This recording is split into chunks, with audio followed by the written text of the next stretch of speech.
Hoje estou aqui para mais uma aula do programa Linhas do Conhecimento. Na aula de hoje vamos caminhar com o objetivo de conhecer em alguns cantinhos da nossa cidade um pedacinho da história de Curitiba construída sob as pedras. Curitiba se destaca pela capacidade de inovação em todas as áreas e sempre teve destaque em projetos relacionados ao meio ambiente. A capital paranaense tem a sua história ligada à mineração de ouro e a sua ocupação começou graças a essa atividade, estando assim relacionada aos aspectos geológicos. Existem em nosso município vários exemplos de aproveitamento de antigas minerações que foram essenciais para o desenvolvimento da própria cidade e que hoje são famosos pontos turísticos. O objetivo da aula de hoje é levá-los a enxergar a cidade de um outro ângulo, com um olhar mais atencioso para as relações do ser humano com o planeta. Vamos lá? Primeiramente, precisamos compreender o significado de algumas palavras: geodiversidade e biodiversidade. A geodiversidade ela é constituída por uma estrutura terrestre que sustenta a vida. São fenômenos que geram as paisagens, como rochas, minerais, fósseis e o próprio solo. A biodiversidade é constituída por todos os seres vivos do planeta, incluindo todas as plantas, animais e micro-organismos da Terra. Outro termo que precisamos saber é o significado de patrimônio geológico. O patrimônio geológico abrange todos os elementos da geodiversidade, que são de grande importância para a ciência e para a educação. As pedreiras do Parque Tanguá, do Bosque Zaninelli, do bairro Atuba e a pedreira Paulo Leminski são exemplos de patrimônio geológico de Curitiba. Mas antes de conhecermos um pouquinho cada uma delas, vocês sabem o que é uma pedreira? Uma pedreira é um tipo de mineração a céu aberto, de onde rochas ou minerais são extraídos por meio de uma explosão de dinamites para a retirada das pedras. As pedreiras são usadas para extrair materiais de construção, principalmente pedras decorativas. Vamos ver agora alguns tipos de rochas extraídas das pedreiras? Aqui temos a ardósia, utilizada em pavimentos, fachadas, tampos e em decorações de ambientes internos e externos. As folhas finas de ardósia, preta ou cinza escuro, eram material usado na produção de quadros negros, ou também conhecida como a lousa. Hoje em dia, com o surgimento de materiais mais adequados, a ardósia deixou de ser usada para esse objetivo. Outro exemplo são os arenitos, utilizados na construção de pisos para áreas externas e também internas, também como pedras para alicerces, como mosaicos para decoração e várias outras aplicações. O próximo é o basalto. Esse material costuma ser muito utilizado na construção civil, porque ele é muito resistente. E além disso, o basalto é muito encontrado nas calçadas das casas, pois o material é um belo revestimento. O calcário também é muito conhecido por seu uso na produção de cimento, na produção de cal, na correção do pH do solo para a agricultura, na fabricação de vidro e utilizado também como pedra ornamental e também na adubação química. E o mármore, que é uma pedra nobre utilizada para obras em projetos mais requintados, especialmente em áreas internas, como em pisos de salas, quartos, bancadas e em alguns revestimentos, e é muito utilizado também em banheiros e áreas sociais. E por último, o granito, utilizado em acabamentos internos e externos. Essa rocha ela se destaca não somente pela estética, mas também por sua resistência e durabilidade. É utilizado para revestimento de pisos, paredes, fachadas, além de tampo de pias, mesas e balcões. É resistente à poluição e também a produtos de limpeza. Essas são algumas das pedras que encontramos nas pedreiras, mas existem muitas outras. E o que acontece quando se esgotam essa finalidade de mineração? Quando não é mais possível retirar esses recursos, as pedreiras são desativadas. E o que acontece com essas pedreiras quando são desativadas? Quando isso ocorre, muitas pedreiras são enchidas com água para se tornarem lagoas. Outras são transformadas em aterro sanitário. Mas também há casos onde o local passa a ser utilizado como um ponto turístico. E é muito importante ter uma destinação adequada para esses espaços. A transformação em parques resolve alguns problemas, como por exemplo a de água parada, que pode gerar fontes de doenças e acabar afetando a qualidade de vida. E também temos que considerar que o contato dos visitantes com as rochas que deram origem à cidade contribui também para uma conscientização ambiental. Curitiba apresenta um patrimônio geológico lindíssimo, com parques construídos em antigas pedreiras. Dessas pedreiras surgiu a cidade, pois a brita retirada hoje está na massa do concreto das casas e dos asfaltos das ruas. Essas rochas formam o alicerce da nossa cidade. Então agora vamos conhecer um pouquinho sobre as pedreiras que temos aqui em Curitiba? A Pedreira do Bosque Zaninelli funcionou de 1947 a 1990, produzindo pedra brita e peças para pavimentação.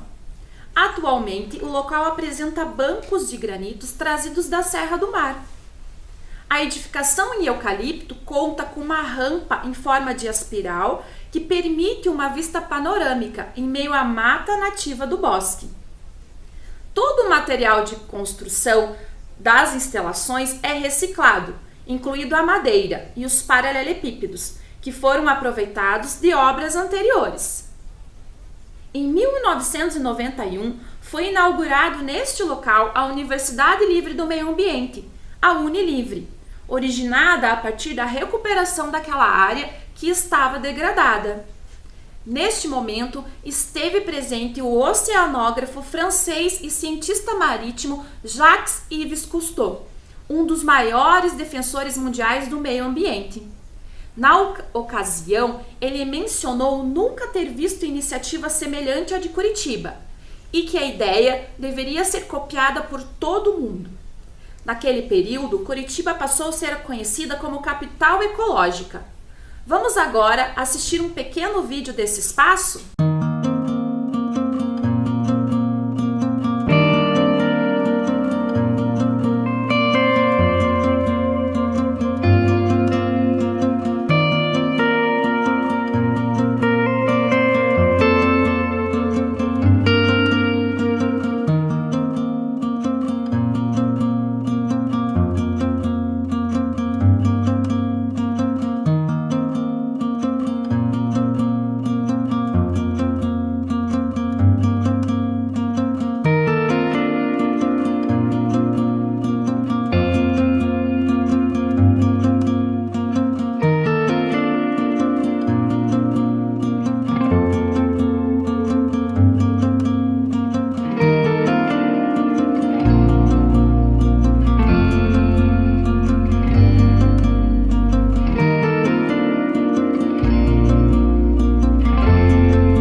Vocês viram que espaço lindo? E atualmente o local é a sede da Escola Municipal de Sustentabilidade. A ideia da escola é formar multiplicadores de boas práticas ambientais. O espaço da Secretaria Municipal do Meio Ambiente vai promover cursos e capacitações sobre temas ambientais com a parceria da Secretaria Municipal de Educação e do Instituto Municipal de Administração Pública. Todo o trabalho será desenvolvido em consonância com os Objetivos do Desenvolvimento Sustentável. Você já ouviu falar sobre os Objetivos de Desenvolvimento Sustentável? Os ODS compõem uma agenda mundial acerca do desenvolvimento sustentável, composta por 17 objetivos de 169 metas a serem atingidos até 2030. Um grande desafio. A Agenda 2030 para o Desenvolvimento Sustentável apresenta de maneira bem evidente a importância do setor educacional, que é explícito no ODS 4, que trata do tema educação de qualidade. Mas também é imprescindível para o desenvolvimento da consciência cidadã e da cidadania planetária, pois além de se constituir como um caminho para alcance de todos os demais ODS. E é sob esta perspectiva que o programa Linhas do Conhecimento se articula com a Agenda 2030, com o objetivo de desenvolver as ações educacionais voltadas para a sustentabilidade socioambiental atreladas aos ODS. Vamos assistir um vídeo que ilustra um pouco mais esse engajamento? Você sabia que o programa Linhas do Conhecimento, além de aulas de campo, propostas lúdicas e culturais, trabalha em prol dos Objetivos do Desenvolvimento Sustentável?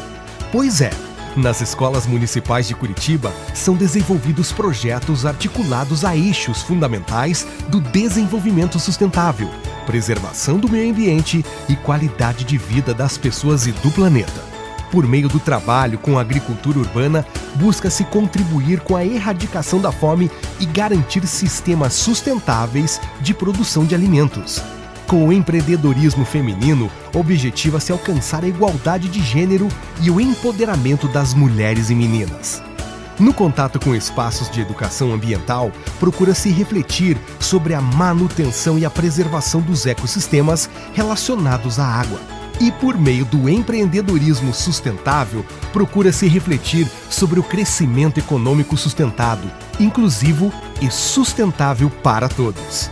São mais de 100 mil participações de crianças e estudantes e mais de 10 mil participações de docentes.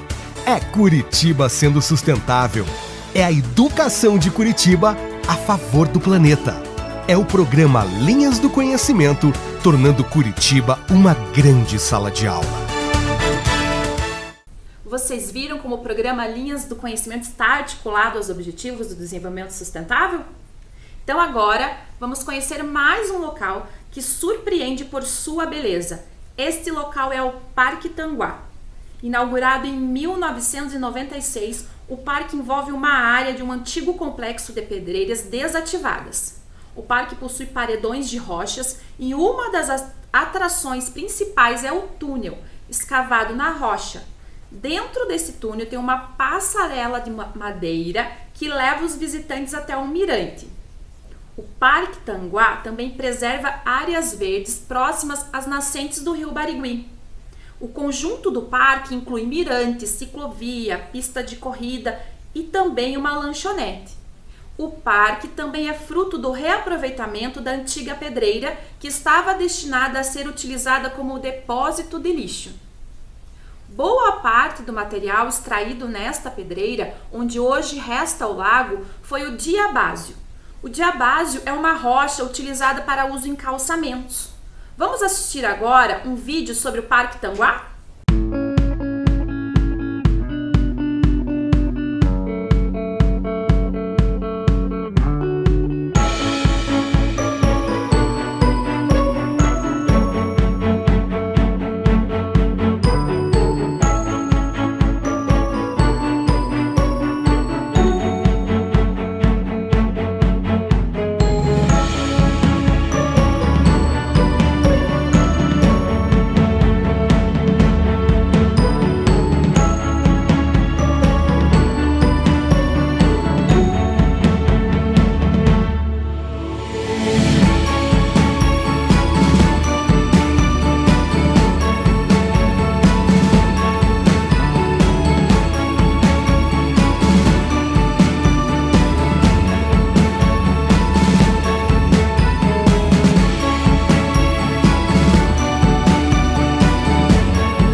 parque, não é mesmo? E o próximo espaço que visitaremos agora é conhecido como Parque das Pedreiras. Vocês já ouviram falar? O Parque das Pedreiras é constituído pela Ópera de Arame e pelo Complexo Cultural Paulo Leminski. Esse espaço produziu calçamentos de brita para asfaltos até meados de 1980. Esse local foi transformado num dos principais atrativos de Curitiba, recebendo inúmeros eventos musicais e culturais. As duas pedreiras foram exploradas em níveis diferentes e a junção entre elas para o escoamento da água dá origem a uma pequena cascata. As rochas encontradas ali são muito semelhantes às do Parque Tanguá. Essa pedreira ela foi explorada por várias décadas. E hoje, essa área é aberta para shows e tem a capacidade para receber até 60 mil pessoas. E a Ópera de Arame, que é edificada em ferro tubular e revestida em tela aramada, tem cerca de 4.000 metros quadrados de área construída. Ela foi inaugurada em 1992 e pode abrigar até 1.800 pessoas. É cercada por um lindo lago. Esse conjunto é um exemplo nacional de aproveitamento de áreas de mineração desativadas em espaço urbano. Assistam agora um pequeno vídeo que vocês conseguirão ver o imenso e lindo paredão que compõe esse belíssimo cenário.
A Ópera de Arame é mesmo lindíssima, né? Vale a pena conhecer.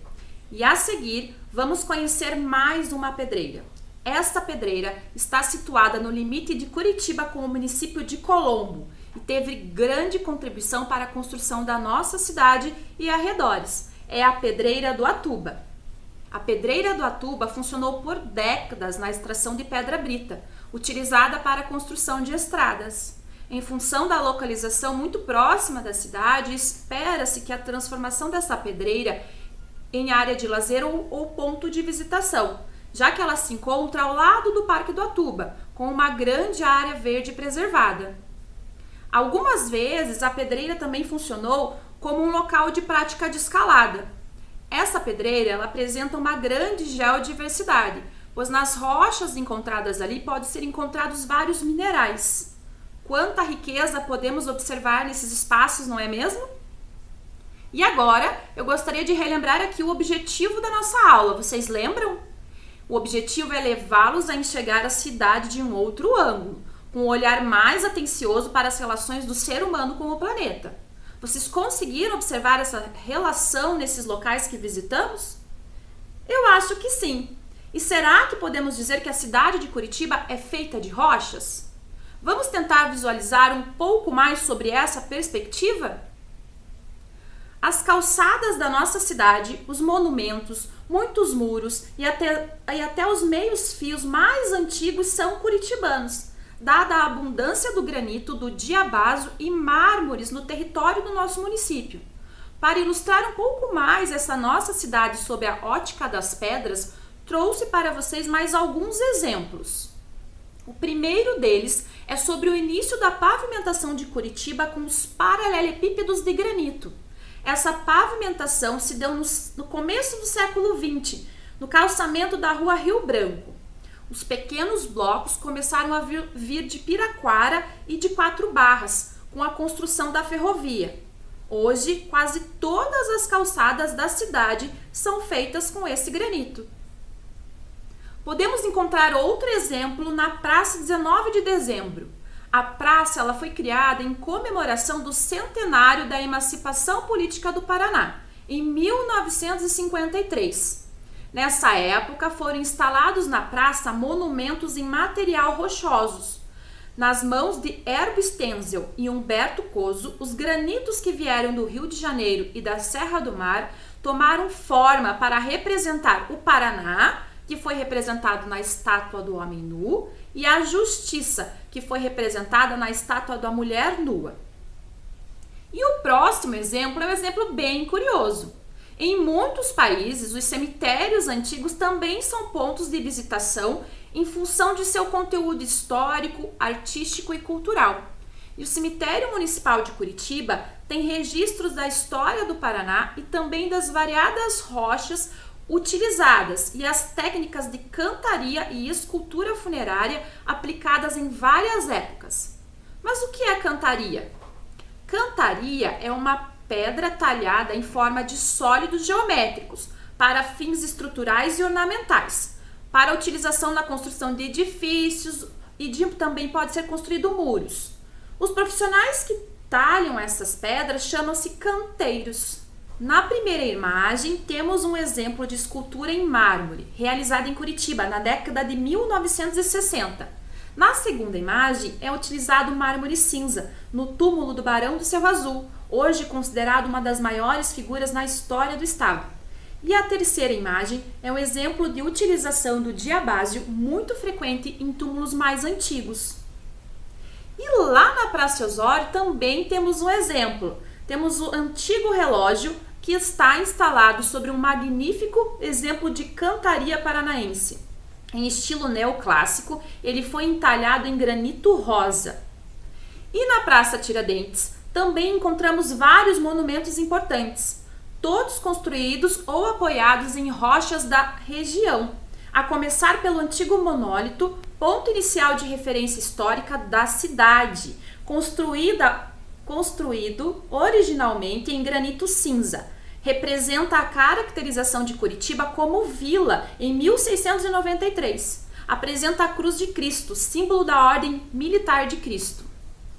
Vestígios arqueológicos de uma calçada, possivelmente do século XVIII, construída com uma técnica antiga de encaixes em guinaices e migmatitos. Esta calçada recebeu vidros e estrutura especial para visitação, constituindo hoje um atrativo turístico. E tem mais uma curiosidade: as rochas desta calçada vieram de várias pedreiras de dentro do nosso município. Outro exemplo que quero destacar é lá na Praça Garibaldi, é o Petit Pavé. Essa interessante calçada em mosaico é feita em blocos poliédricos de diabásio, com mármore branco, vindos de Almirante Tamandaré e Rio Branco do Sul. A técnica desse mosaico, encontrada na Praça Garibaldi, por exemplo, deu corpo a estilos de expressão artística e também ao movimento paranista. E é com o granito duro e resistente das lousinhas e paralelepípedos que foram feitos os monumentos de Curitiba. Lousinha é o formato do bloco regular de calçada, em geral de granito ou de diabásio. Podemos citar como exemplos a coluna que sustenta a estátua da padroeira na rua Barão do Cerro Azul e o cavalo da Fonte da Memória na Praça Garibaldi. E é claro que eu não podia deixar de falar do centro histórico da cidade. Dentro do centro histórico existe uma linha avermelhada num circuito indicando o melhor trajeto aos turistas e estudantes para conhecer os principais pontos. Essa linha é conhecida como Pegadas da Memória, ou Linha do Pinhão. É feita de arenito avermelhado. Foi a partir desta linha, a Linha do Pinhão, que se originou o programa Linhas do Conhecimento. Vocês acham que tem como sabermos hoje quais casas e ruas foram feitas com as pedras das pedreiras das quais estudamos hoje? Com certeza é muito difícil. Mas quando andamos ali pelo centro histórico de Curitiba, podemos ver que ainda existem muitas ruas que não receberam asfalto, que são de paralelepípedos, como a Rua Ébano Pereira, que aparece nessa foto. E nessa foto da Rua Ébano Pereira, podemos ver também que a calçada e a rua são feitas de paralelepípedos.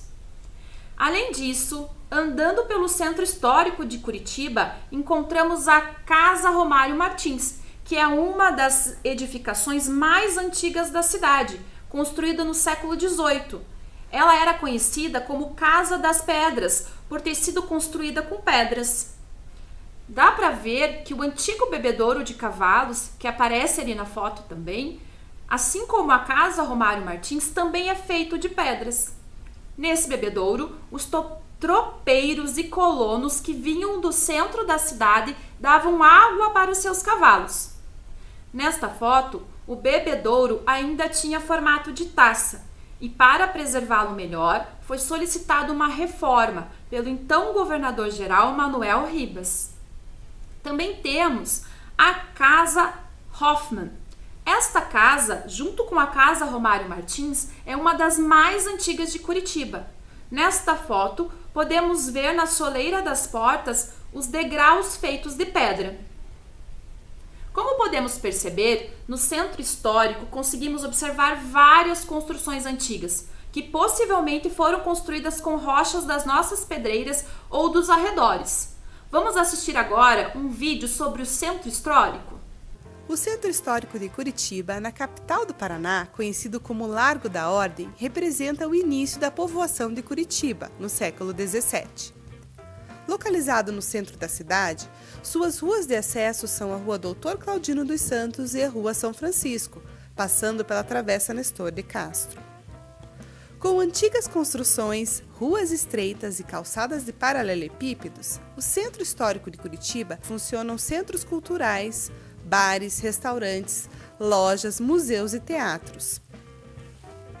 A Praça Professor João Cândido foi, no século XX, um espaço de manifestações políticas e guarda vestígios dos primórdios de Curitiba.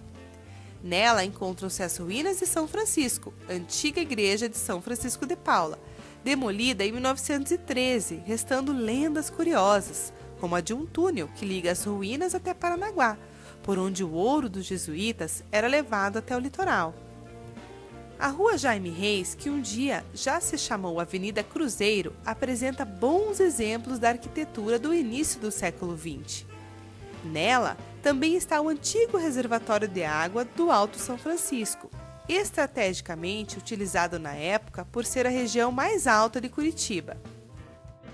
A Sociedade Garibaldi, situada no coração do Centro Histórico de Curitiba, é hoje um local tradicional e luxuoso, palco de eventos e festas. Fundado em 1883, o palácio já passou por vários momentos históricos, com o objetivo inicial de reunir imigrantes italianos, sendo um local de encontros da comunidade para atividades festivas. O famoso Relógio das Flores, situado na Praça Garibaldi, é o primeiro relógio de flores do Brasil e um dos maiores do mundo, inaugurado em 15 de julho de 1972.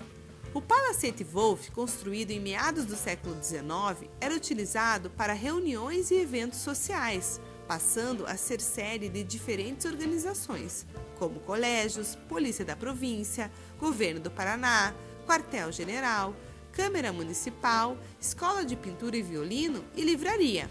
A Igreja do Rosário dos Pretos foi construída em 1737 por escravos e para os escravos.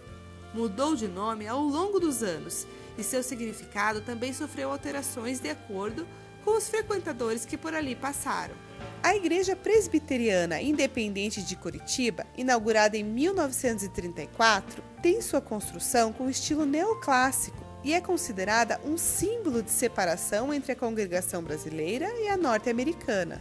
A rua é curta, de uma quadra só, porém as histórias são muitas. Seu nome hoje é Rua Doutor Claudino dos Santos e seus casarões ecléticos inspiram a feirinha do Largo todos os domingos de manhã.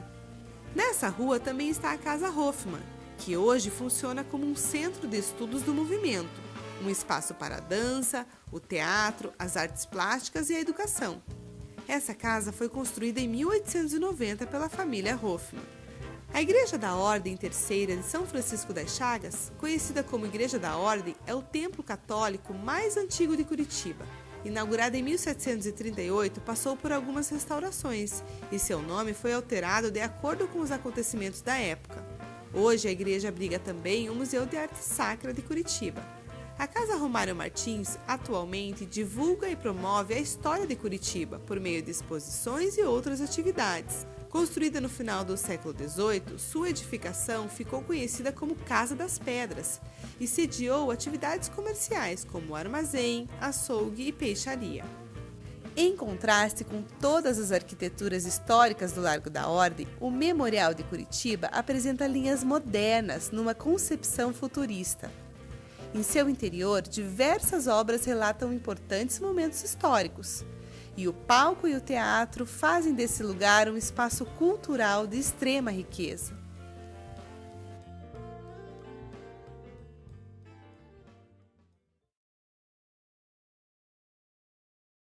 Quanto conhecimento histórico nesse vídeo, não é mesmo? Poderíamos ficar aqui citando vários outros exemplos como este de utilização de pedras e rochas na construção da nossa cidade.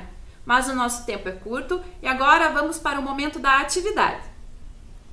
A proposta de atividade é para relembrar um pouquinho sobre o que aprendemos hoje através de um quiz. Vamos lá? Mas antes, separe o seu material para realizar as suas anotações.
Agora vamos às nossas perguntas do quiz. E a primeira pergunta é: qual é o principal objetivo de uma pedreira? Letra A: fazer catalogação de tipos de rochas para estudo do solo? Armazenar pedras e recursos minerais?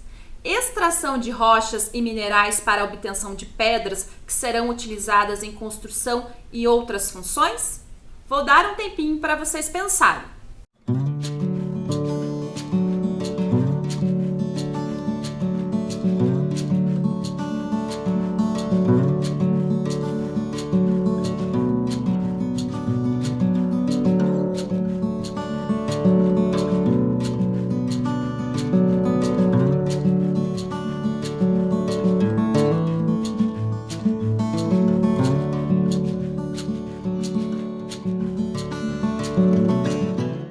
A resposta correta é extração de rochas e minerais para obtenção de pedras que serão utilizadas em construções e outras funções. Agora vamos para a pergunta número 2. A seguinte definição: diversidade e variedade de estruturas terrestres que sustenta a vida pertence ao conceito de letra A, biodiversidade, letra B, geodiversidade, letra C, geografia. Mais um tempinho para vocês pensarem.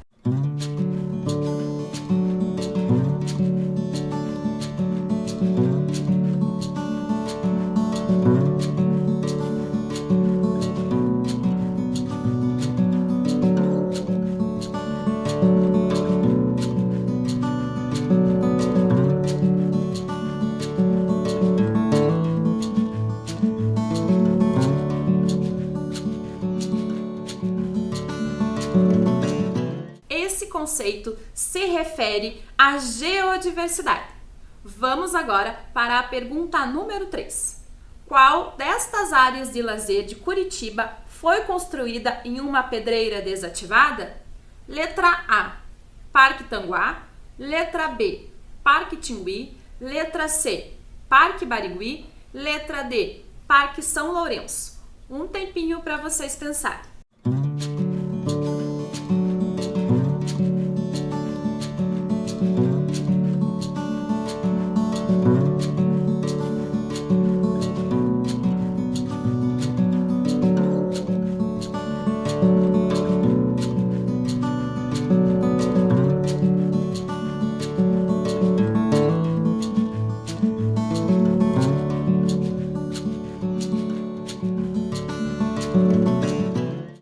Parque é o Parque Tanguá.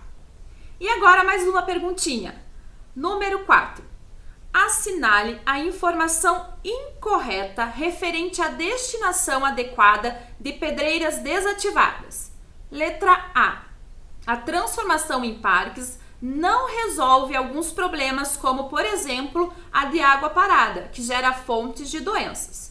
Letra B. O contato dos visitantes com as rochas que deram origem à cidade contribui também para uma conscientização ambiental. Letra C. Esses espaços se transformam em espaços de lazer para a comunidade. Vou dar um tempinho para vocês pensarem.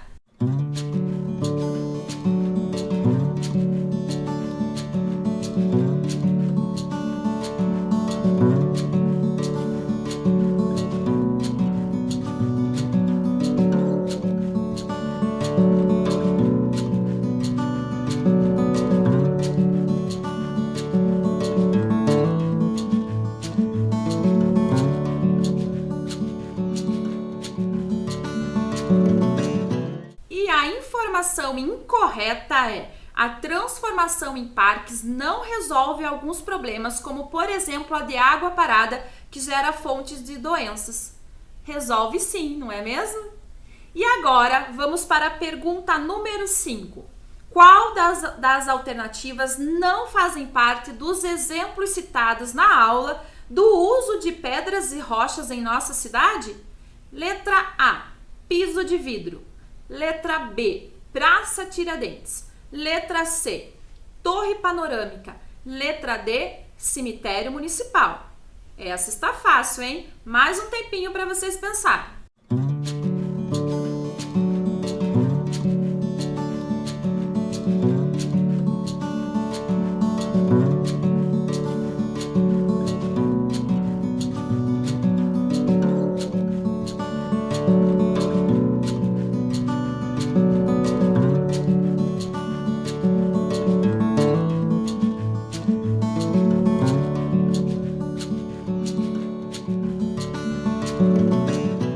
A alternativa que eu não citei hoje na nossa aula foi a letra C, Torre Panorâmica.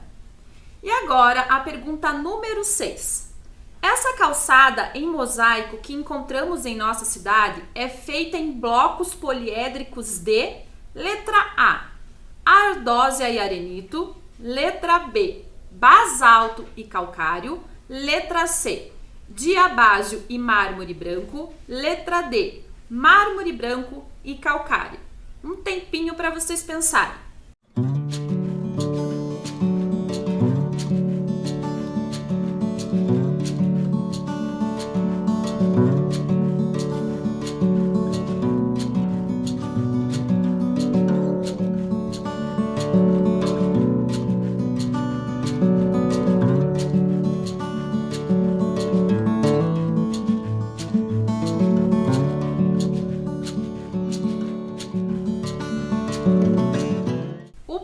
pavê é feito em blocos poliédricos de diabásio e mármore branco.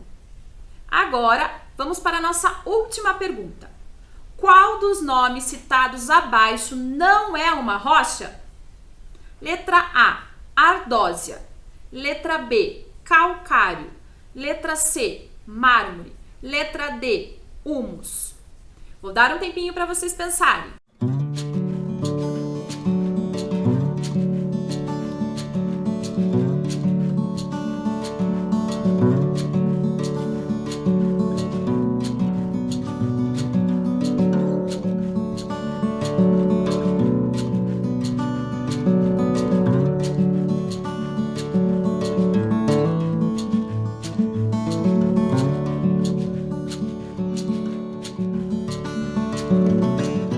A alternativa que não corresponde a uma rocha é a letra D, humus. Humus é matéria orgânica depositada no solo.